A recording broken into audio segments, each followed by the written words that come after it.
Hi guys, it's been a long time since I've been online again. Um, I had a problem with my phone. It slipped, it fell, it cracked, and I'm definitely not a very wealthy person, so it took a while before I could get it fixed. And then they brought it and it wasn't working properly, so they had to get a different sort of spare part from the mainland, and that took forever. And then finally, I was ready to do a little bit of recording, and I came down with a flu, so my voice still is a little bit off, I guess. But I'm fine now, and we can share stuff. I have no idea what I'm going to talk about. I'm here in the Galapagos at home as a painter, and uh, as you can see, there's some of the paintwork in the background. A little workshop that we have, and so it's a nice way, I guess, to round off the last part of my life.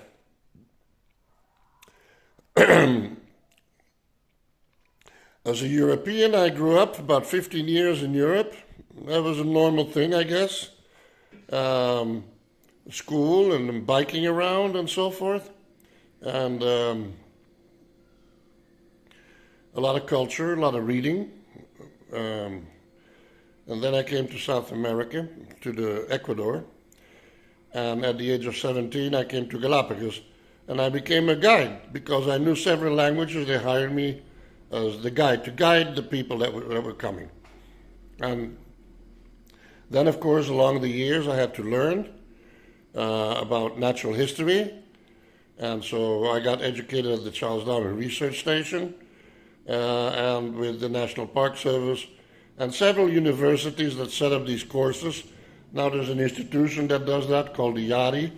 We had also training of international um, experts, like, for example, environmental interpretation is with Sam Ham, who came to the Galapagos like 3 times, so I assisted his courses. I did scuba diving courses. I did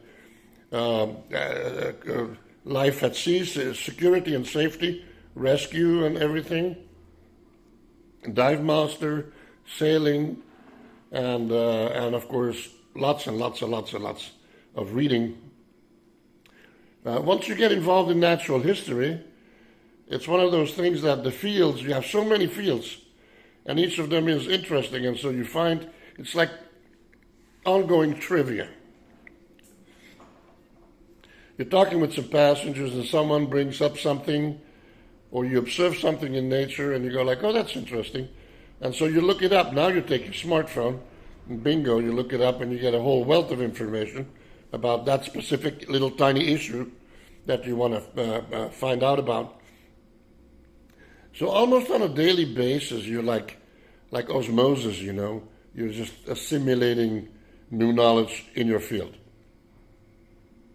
Now that I left behind since a number of years, slowly on I made a transition because I'm most of the time in a wheelchair now.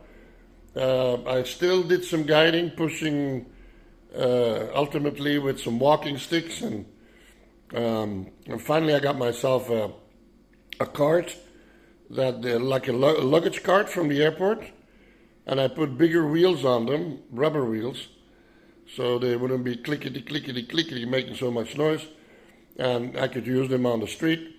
And so I would do some guiding by using this little cart, and so I could put my stuff, my equipment, in the cart, and I could support myself. And but it got to that point where I finally completed 50 years as a naturalist, and in the field. Fantastic, with people from all over the world. I had sometimes routine is always a problem when you have something you're doing. It's not the hard work sometimes that makes you tired. The burnout comes from repetitive work. As long as it's always exciting and it's new and this and that, wonderful. But if it's a routine, that's not necessarily a good thing, you know. And at least not for some of us. We like always different stuff. Keep it interesting. And but on these trips, sometimes I had the privilege of sitting at the table, breakfast, lunch, and dinner with Nobel Prize candidates and all sorts of fascinating people, extremely knowledgeable, great scientists. But it's not only about science, it's also about life. And so because you're constantly 10 hours a day, you're having conversations with that general public, I don't know, it sort of shapes you also. So you're sharing your knowledge, and then you are privileged with being in the presence of these amazing people. And so that's an ongoing learning process. Or I would say also you know how it is when you look at people and just their example of how they behave, how they just carry themselves. And you have all kinds of people, of course, but then some of them, you look at them and you go like, this is a quiet person, and you start going like, I would like to be like that. I like that. Not something you say consciously, but you admire them. And so if you admire them, and sometimes you feel a little bit inadequate in their presence, you feel like not a lesser person, but you admire them. So yeah, they're ahead of you, in your opinion, not in theirs, but in yours. You go like, yeah, well, I still have a long way to go. And they have different standards, and there's a very quiet sort of power in those people. Something that's very, very sturdy, very solid, and that's something that you said, well, I like that, I want more of that, and so slowly on it influences you. If it's something you like, you will assimilate it, and then of course you live in the local community, and in the community also you assimilate the Creole culture. At the beginning, you think it's more a fun culture, and so forth. It's more down to earth. But eventually begin to learn that in each culture, as simple as it may look, all these cultures are thousands of years old. So even you have the people from the jungle, or you have the people from a particular city that are poor people that live in marginal neighborhoods, not in slums per se, but that live in a very humble little house, and they do a simple, humble job, and one has a tendency when one is younger to feel like, I'm sort of above and beyond. And of course, one always knows that one has had certain privileges of having access to a great education during our childhood and the family and the home. So I started off when I did my first job here in Ecuador, in South America, and they said, do you speak English? Because they were looking for someone who knew English. And I already had picked up Spanish, since about a year and a half, 2 years. So I was a young kid, you learn very quickly. So I had a good command of basic Spanish, though with an accent, but already a good command. And I said, yeah, well, I speak 4 languages, and now I speak 5. But I learned German also, some German. But 1972, here in Ecuador, someone who spoke 4 languages, which was a normal thing for every child pretty much in school in Belgium and in Europe, especially in Belgium. Over here, 4 languages, that was unheard of. And so yeah, they would look up, they would look at me like I have a PhD or something like that, because yeah, status. And actually, yeah, it takes a lot of work, a lot of time to learn all these languages. But also, for example, everybody in Europe has a library. So all the classics, all the museums, all the interesting stuff, you read that during your vacation, day by day. There's this whole culture at home of reading. And classicals. And you go to a concerto, and you have classic theater, and architecture and art. And so when you're 15, you're a refined European young gentleman, you know. And so, yeah, that's definitely a head start. But eventually, through the decades, over the decades, I learned that I tried to adapt very much to the Creole sort of a lot, because I wanted to sort of fit in.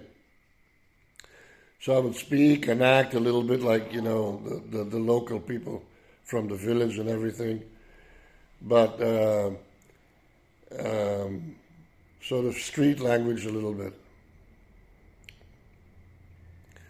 What they call vernacular language. But eventually, in time, I started realizing that in those communities, there are people who most people don't speak street language. Some people do, or some young people do. But most of the people don't. They consider it more to be a sort of language used by people who are involved in the underworld a little bit, or fringe, you know, on the fringe of society. Which doesn't mean that those are bad people either, it's just a way of speaking. And so eventually I learned that a lot of these people were extremely conservative, just like in Europe. And they don't flaunt much what they know, but when time goes by and, you know, they're talking about stuff, and you realize they're extremely knowledgeable also. And they're very knowledgeable in their very, very own right. Not per se about what we are interested in or what we consider relevant, but other things. And very often, many are extremely traditional. And then you realize that the people that live on the fringes of society, and even people, individuals, I worked in that field a little bit too, social, I won't say rescue, but like the protection of children, the protection of women, rehabilitation of people with anger issues, or alcohol abuse, and even drug abuse, because alcohol is similar. And so I had learned a little bit of that, and I worked with the community on and off once in a while, just, you know, like everybody else. And but then when you get, you know, to share some of the life stories of what people went through and how they touched bottom, and then how they emerged and were reborn, how they came back out of there, of that utter inner darkness. And I don't mean darkness with, you know, saying evil. I'm talking about darkness, more the darkness of despair. And it's because there are in the subconscious a lot of issues that start from the very early childhood, but which are inherited from the parents. So the parents also are victims of that same or similar or other issues. Grandparents also. So basically we all drag a couple of generations of issues on our back, and then we have society who is downloading upon us, and then you have the social expectations so far as the culture goes, and obligations and all that, especially when you talk about a society with lots of institutions, and so finally it's just like, and then you have, the mistakes you already made with your children. One day you came home and you lost your temper, or you didn't give it all your 100% that one afternoon when your child needed you because you were burned out. And instead of sitting with your son and helping him with his homework, you said, no, you got to figure it out by yourself. You have to learn how to be tough. And then afterwards you feel guilty about that forever. And you judge yourself, you download upon yourself. So there are given moments in life where stuff hits the fan, the storm hits the fence, the ice melts, the water rushes down and cleanses completely the canyon. You get overflows, you get mudslides everywhere, the roads get broken, the forest catches fire. When you have a drought, you get tsunamis which damage completely the coast and carries the beach away. The rivers inundate the plain. There's an earthquake, houses come down. Yeah, when the shit hits the fan in your personal life, which happens, if you look at the possibilities of stuff like that happening, the odds, generally every 5 to 7 years, every 7 years more or less, you have to prepare yourself a little bit for a couple of years of fan hitting. If you talk about, averages, what are the options? What are the possibilities? And so that happens, and eventually that also builds up.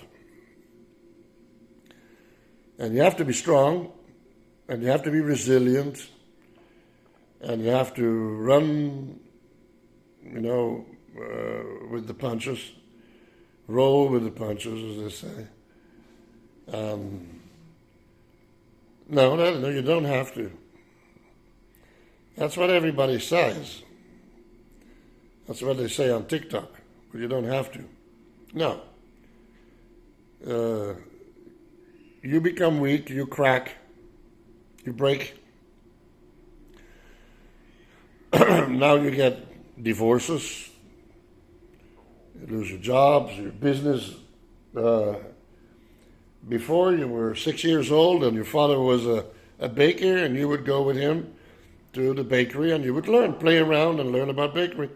And eventually you would have a bakery and you would do that kind of work for the next 40 years.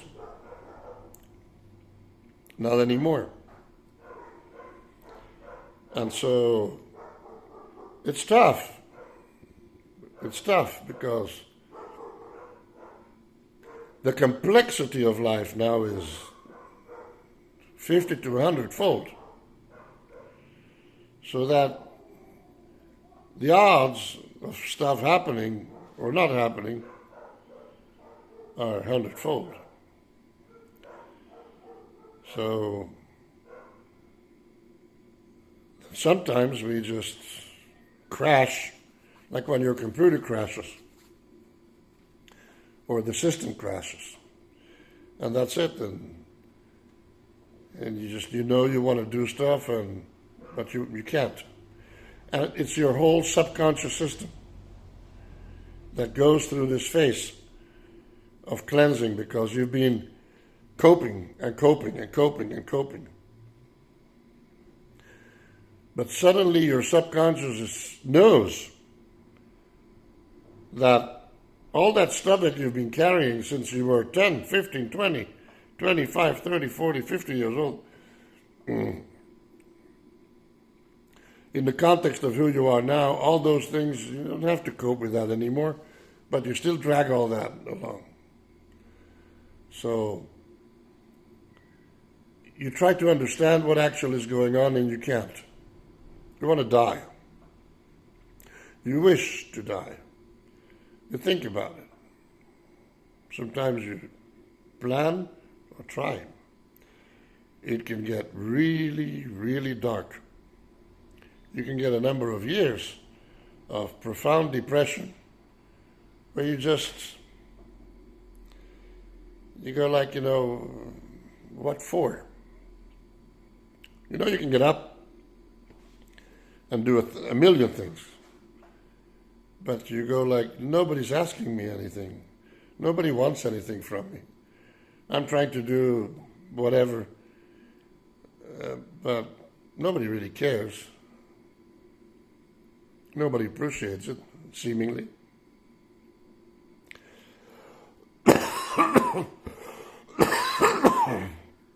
People will tell you, do it for yourself.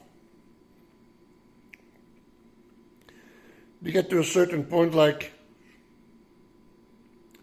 I don't want to dress up nicely. I'm okay with this Hawaiian shirt, which is about, 15 years old now? 20? I don't want to go to a luxury restaurant by myself. I may as well go to a normal, nice little place. I don't want to have a luxury car. I just want to drive and get from one place to the next. I don't want to go and travel to all these places. I just want to be in contact with nature. It's the same if I go to the beach here or to a farm and I sit in nature and I watch, the afternoon go by. I don't have to go to the other side of the world and take an airplane to go and sit on a beach somewhere or on a sailboat. I can do that right here. I can go and sit in my garden. Beautiful. My garden doesn't have to be perfect. It can be with wildflowers. More beautiful. More interesting. So what happens is that we have to be aware of the fact that all these things happen, they happen to us. Our subconscious is cleansing all this, and the epigenetic wisdom, the backbone, the marrow of our ancestors of the past 120 generations that flow through our blood, that we carry in each cell, they have given us this power. And so inside of our body, it is our own body who takes and renews these things, reshapes it from within. And then eventually we start slowly on to emerge, and we go like, I don't know. I was feeling down, and then I got bored feeling down and beating myself up, so I just went like, the hell with it. No. That was a long, deep, important process. And you weren't touching bottom. But it's like beautiful silt. Or when something is fermenting, something is turning into something different, crystallizing, or like a butterfly. And it's been like sitting there, and you've been going through a transformation. But that transformation, what happens is that what emerges from there is the pure essence of what is relevant now. And that's the wisdom, and everything else remains in the soil. The seed breaks open, the roots are there, the plant grows, the fruit opens up, a flower, and then you get this fruit, and then the fruit is edible. That's the one, that's you now. A new fruit came out. It's the same seed, you. The same roots, the same trunk, the same stem, the branches, everything, the leaves, the flower and the fruit. But you leave everything else behind and just the fruit is there, and then the seed drops again and renews itself spiritually, or emotionally, or intellectually, holistically.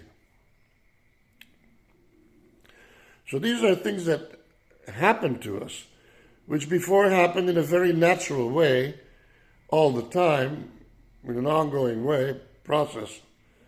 So now we have such a complex life very often that it tends to, like an accretionary process, it tends to build up and to harden, and then it's something that has to be cracked and that's more painful and so forth, to be extricated.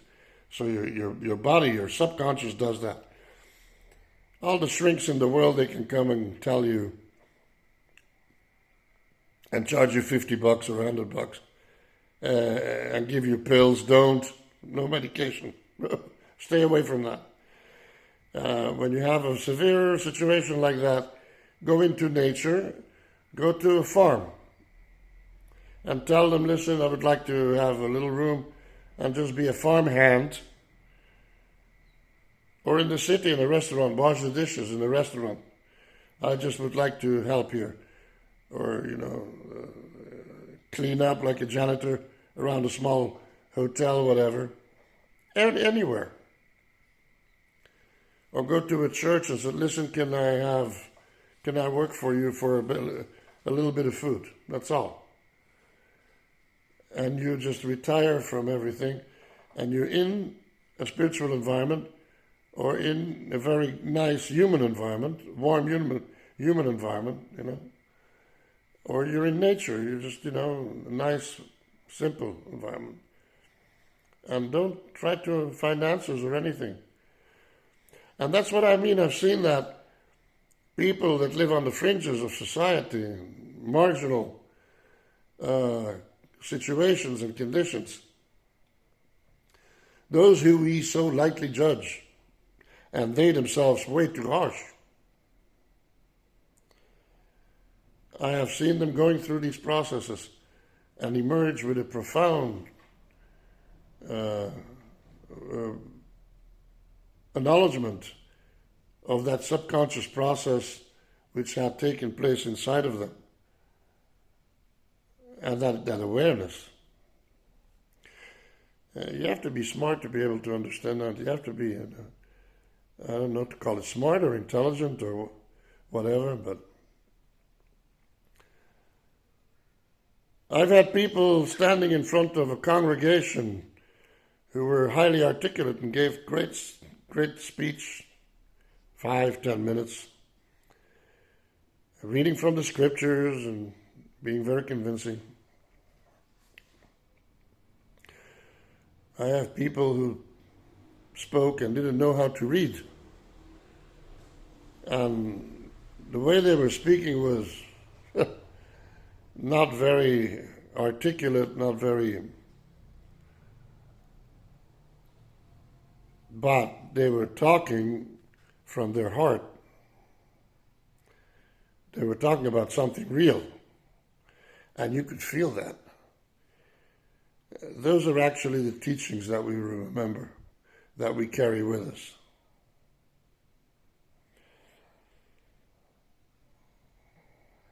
See you next time.